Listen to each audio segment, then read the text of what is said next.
Bonsoir, vous êtes dans l'Africa Newsroom, ravi de vous retrouver au sommaire de cette émission. Redressement de l'économie, amorce de la réconciliation nationale. Voilà les principaux chantiers sur lesquels sera jugé le futur chef de l'État libérien. Sur place, les autorités préparent activement le second tour de la présidentielle qui a des allures de revanche pour George Weah et Joseph Boakai qui figuraient déjà sur les bulletins présidentiels rivaux lors des précédentes élections en 2005 et en 2011. Le Nigeria renforce son marché des devises. La Banque centrale y injecte plus de 300 millions de dollars. Analyse et décryptage avec nos invités sur ce plateau dans la deuxième partie de cette émission. À suivre également The Bright Five Singers, un groupe à la conquête de la scène musicale classique rwandaise. 2 ans qu'il s'est fait connaître et déjà un premier album. Pour débattre de cette actualité, j'ai le plaisir d'accueillir sur ce plateau Monsieur Daniel Tonning. Vous êtes écrivain, bonsoir. Bonsoir. Sur ce plateau également notre éditorialiste Jean-François Akandi-Kombe. Bonsoir Jean-François. Bonsoir et bonsoir à toutes et à tous. Commençons par l'actualité politique.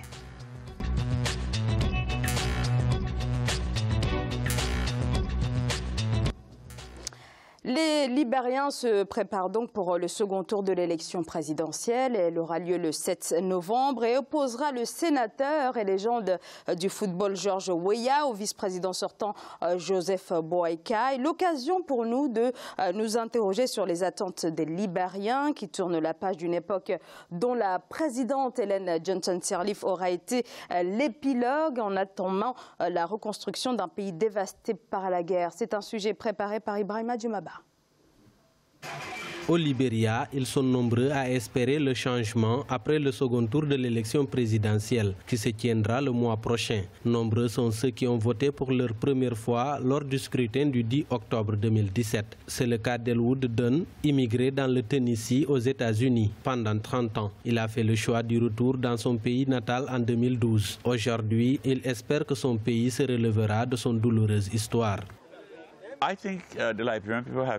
Je pense que la capacité de choix du peuple libérien s'est considérablement renforcée au cours des 10 dernières années. Les gens ont compris leur rôle dans le choix de leurs dirigeants. C'est l'une des principales étapes à franchir pour nous réconcilier. Les chantiers sont nombreux pour le prochain président libérien. Le pays a été le plus touché par l'épidémie Ebola entre 2014 et 2016 avec pas moins de 4800 morts. Cet épisode sombre a causé des dégâts économiques énormes dans le pays. Malgré cela, les Libériens sont enthousiastes à l'idée de renouveler leurs institutions. À 40 ans, c'est la première fois que je vote, parce que je vivais aux États-Unis d'Amérique. C'était génial, même si c'est un processus très simple. Je me suis installé au Libéria avec ma famille, alors j'ai décidé de prendre part au processus électoral pour participer à la bonne marche de mon pays. Selon la commission électorale, le sénateur George Weah, ancien footballeur international et ballon d'or en 1995, est crédité de 39% des voix contre 29,1% pour son adversaire, le vice-président sortant, Joseph Boakai. Le Libéria est la plus ancienne république d'Afrique. Les attentes sont nombreuses pour une renaissance de cette nation à travers ce processus démocratique. Alors le Libéria n'a jamais connu d'alternance démocratique depuis 1944. Jean-François, est-ce que, comme le déclare la présidente sortante Ellen Johnson Sirleaf, les Libériens sont prêts à cette transition? Manifestement, ils sont prêts et manifestement, ils l'ont d'ailleurs prouvé puisque la présidente sortante en est à son 2e mandat. Les élections pour son 1er mandat se sont déroulées dans des conditions qui étaient des conditions, je dirais, plus qu'acceptable compte tenu de l'histoire de ce pays et des circonstances dans lesquelles les élections s'étaient déroulées, c'est-à-dire au sortir d'une crise qui s'apparentait à une guerre civile dans ce pays. Je pense que le peuple libérien, d'une certaine manière, en Afrique, vous avez rappelé tout à l'heure que c'était le premier pays africain indépendant, 1847, c'est quand même pas rien. C'est d'abord un peuple qui était composé initialement à cette époque-là de citoyens qui étaient des citoyens, je crois, mûrs politiquement, qui venaient des États-Unis pour l'essentiel, puisque c'est ainsi que le Libéria s'est créé. C'est un peuple mûr et moi je n'ai pas d'inquiétude de ce point de vue-là, du point de vue de la population, du point de vue des citoyens, il y a toujours des inquiétudes à avoir compte tenu de l'histoire que vous avez évoquée, même très brièvement tout à l'heure, en disant que c'était la première transition démocratique, le Libéria, entre 1944 et même en 1944, le président qui a pris le pouvoir est resté quand même plus de 30 ans. C'est un pays qui a connu aussi les affres qu'ont connu d'autres pays africains, avec des dictatures, avec des régimes militaires, avec de l'instabilité, avec la guerre, et j'ose espérer que les élections qui vont aboutir là maintenant vont permettre de tracer l'histoire un peu plus paisible qu'on connaît depuis 2006 pour ce pays. Il faut le lui souhaiter. Daniel Tonning. Oui, c'est vrai que cette élection est importante.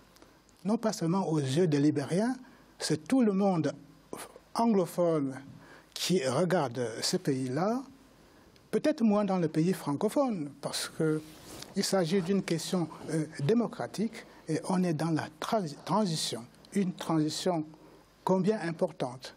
Elle se passe paisiblement. Il faut espérer que ce second tour soit aussi paisible que le premier.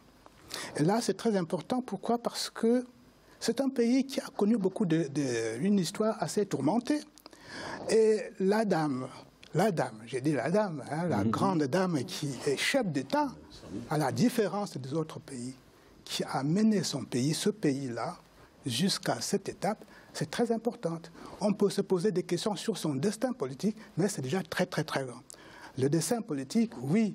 Et la suite, c'est, il laisse un pays, et il ne s'est pas accroché au pouvoir, mais elle laisse un pays qui est presque en paix, et laisse la main aux autres, le droit aux autres de poursuivre une œuvre.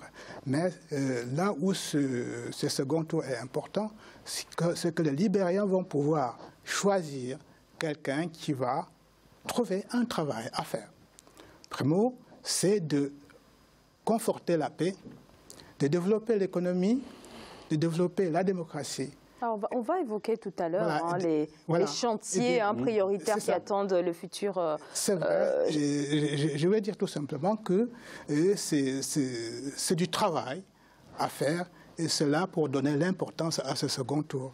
Ce qui m'intéresse, et le monde, c'est, contrairement aux autres, c'est la transition démocratique, ce qui n'est pas toujours vrai en Afrique, que pendant que les autres s'accrochent au pouvoir, Mme Johnson passe le pouvoir.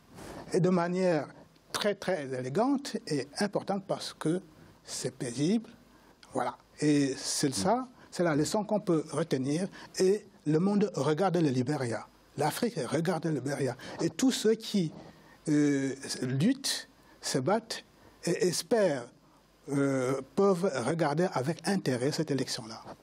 Alors tout à l'heure, Jean-François, vous avez évoqué quelque peu la recomposition de la société libérienne. Le Libéria, c'est aujourd'hui cette opposition entre les autochtones et puis les descendants d'Afro-Américains qui sont arrivés dans le pays. Ils sont accusés souvent d'appartenir à l'élite. Il y a toujours cet antagonisme entre les deux communautés qui a été d'ailleurs le terreau de la lutte, mais aussi de la guerre civile. Comment cela se traduit concrètement sur le terrain, dans la vie quotidienne des Libériens? Alors, vous évoquez là un point qui, manifestement, au moins à première vue, distingue le Libéria d'autres pays africains, mais à mes yeux, en réalité, c'est la même réalité qu'on connaît en Afrique. Cette question-là des élites, cette question-là d'une gouvernance captive par un groupe. Ce groupe est ethnique dans d'autres pays. Ici, l'ethnicité n'existe pas. C'est plutôt une autre histoire. C'est l'histoire des dépendants, des descendants plus exactement. Et la première chose que j'ai envie de dire, c'est que, pour poursuivre un peu et répondre en même temps à votre question, c'est que je regarde ce qui se passe au Libéria depuis un certain temps avec beaucoup d'attention parce que je trouve qu'il se joue là des points qui peuvent servir de modèle en Afrique.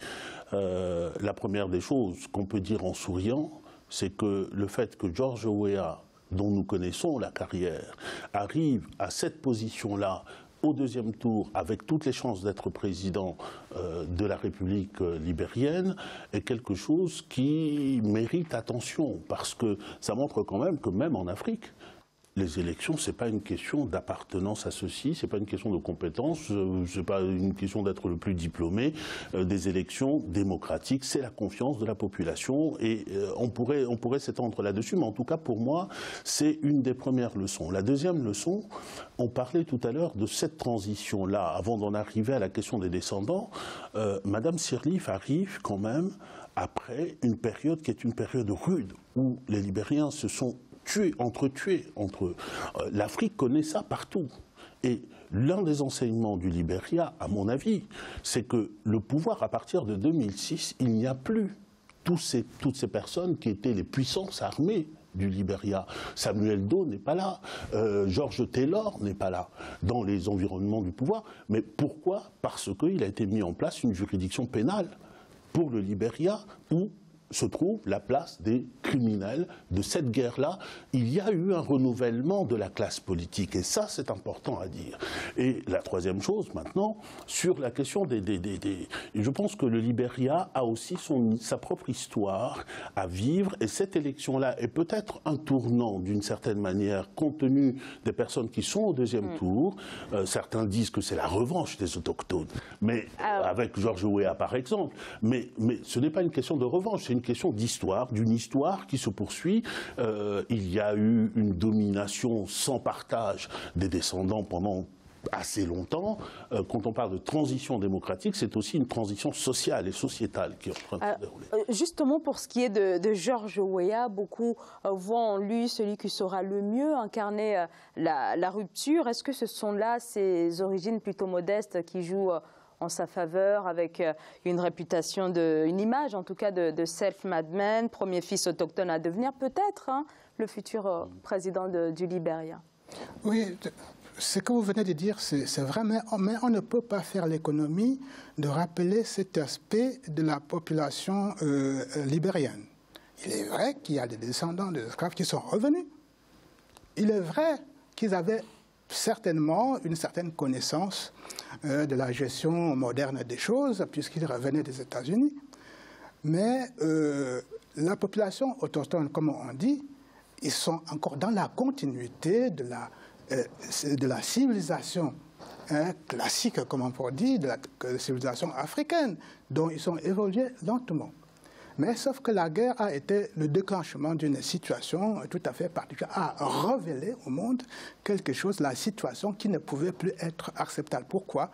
Parce que lentement, les autres ont acquis cette qualité qui leur permettait de revendiquer aussi la participation au pouvoir. Je crois que l'épisode guerrier, l'épisode tragique qu'a traversé ce pays a fait voir s'entendre ce problème. Que l'on dise que George Weah, c'est la revanche, ça peut être compris et on peut prendre ça en considération. Pourquoi? Parce que, oui, il a fait le football, c'est une profession on le pratique avec une certaine intelligence, avec une certaine manière, et arrivé à ce stade-là, on peut tout aussi, s'il a réussi... On rappelle quand même aussi qu'il est quand même sénateur également. Oui, il est sénateur, donc... Il est sénateur et il a un parcours de construction politique, George Weah, depuis 2006. Il a un parcours de construction politique qui est important. Et George Weah, moi j'avais dit tout à l'heure que on disait que c'était la revanche des afro-descendants, mais enfin la revanche des autochtones plus exactement, mais l'histoire de l'Afrique nous instruit suffisamment pour ne pas jeter des fleurs à quelqu'un qui pourrait être président demain. Il représente un espoir, une espérance. Mais moi, je me méfie toujours de cette espérance quand on arrive au pouvoir. On a eu tellement de déceptions dans nos pays. Quand on a porté jusque sur les fonds baptismaux un président dont on pensait qu'il était le président des pauvres, qu'il était le président qui allait relever le pays, qu'il était le président qui allait développer notre indépendance, et il s'avère que finalement on en a quelques-uns qui nous ont traînés dans la boue. Donc au moins je lui reconnais le fait d'être l'espoir d'une transformation. Maintenant, quant à la transformation de l'essai, il faut lui laisser maintenant la marge pour qu'il transforme en lui disant très bien que nous le regardons toujours. Et si jamais il arrivait au pouvoir, parce que ce n'est pas encore fait, Et ça poserait quand même une question, un problème à résoudre, s'il arrive, mettons cette hypothèse. On va dire, maintenant qu'il est là, on va regarder sa pratique du pouvoir, sa gestion. Et on va la comparer quand même à celle qui se faisait avant, à celle qu'a fait Mme Johnson. Et c'est là qu'on revient au problème de gouvernance qui est le problème essentiel en Afrique, qui pose problème. C'est là qu'on peut attendre, quel que soit le président qui sera élu demain, le problème restera le même. Alors, quel que soit le président, l'une des grandes questions sera celle de la réconciliation. Qu'en est-il de la réconciliation au Libéria et pourquoi l'amorce n'a jamais finalement été faite? Jean-François. Alors, sur ce point-là, ma première réaction sera de rappeler quand même que Mme Sirleaf, qui est en train de quitter le pouvoir, en tout cas qui arrive au bout de son mandat et qui a accepté de jouer le jeu de la Constitution, Mme Sirleaf a été une personnalité quand même remarquable et apaisante pour ce pays. Elle a fait des choses pour la réconciliation nationale. Et d'ailleurs, depuis 2006, on n'entend pas des résurgences, comme on en entend ailleurs, de groupes politiques qui décident de reprendre les armes ou qui menacent de reprendre les armes. Elle a eu une gouvernance qui a permis de reconstruire, je crois, le tissu social et politique de ce pays. Et puis, quand je disais tout à l'heure qu'il y avait un modèle, au Libéria, on a décidé de traiter la question des crimes qui avaient été commis de deux manières. La première manière, c'est le tribunal pénal qui a été mis en place. Et la deuxième manière, il y a quand même un groupe qui a été un processus de vérité et réconciliation qui a conduit à l'élaboration d'un rapport qui est assez volumineux, qui est important pour la mémoire de ce pays, pour la mémoire des populations. Donc on a décidé de le traiter autrement qu'ailleurs en Afrique en disant, puisqu'il nous faut la réconciliation, il faut réunir tous les chefs de guerre qui étaient là, faisons un dialogue inclusif, ensuite créons un gouvernement d'union nationale, retrouvons-nous au pouvoir, serrons-nous les mains, c'est comme ça qu'on... Donc ils ont décidé d'une autre manière, et cette manière-là, manifestement depuis 2006, compte tenu de ce que j'ai dit tout à l'heure, montre quand même qu'il a produit des résultats, et des résultats, la paix dans les cœurs, c'est quelque chose qui se gagne progressivement. La reconstruction d'un tissu national qui a été abîmé comme au Libéria, on a besoin de temps. Mais il faut que les mécanismes normaux qui manifestent du fait que le pays a un sens, donne un sens, et à la justice fonctionnent. Et au Libéria, ces mécanismes-là ont fonctionné. C'est peut-être leur chance. On espère que cette chance-là sera saisie par d'autres pays africains.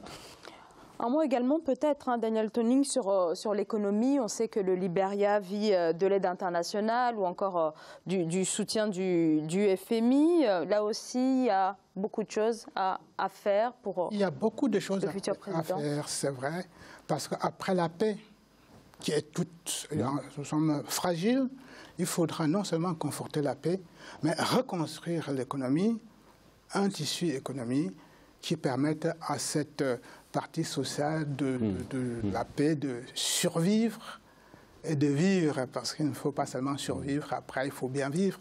Et c'est très important, parce que lorsqu'on regarde l'économie de Libéria, c'est encore une sorte d'économie embryonnaire. Donc il faut reconstruire maintenant une économie qui vaille. Et aussi, ça ne peut pas se faire sans une bonne politique économique et sociale, sans l'élimination de la corruption, parce que c'est le mal endémique de l'Afrique.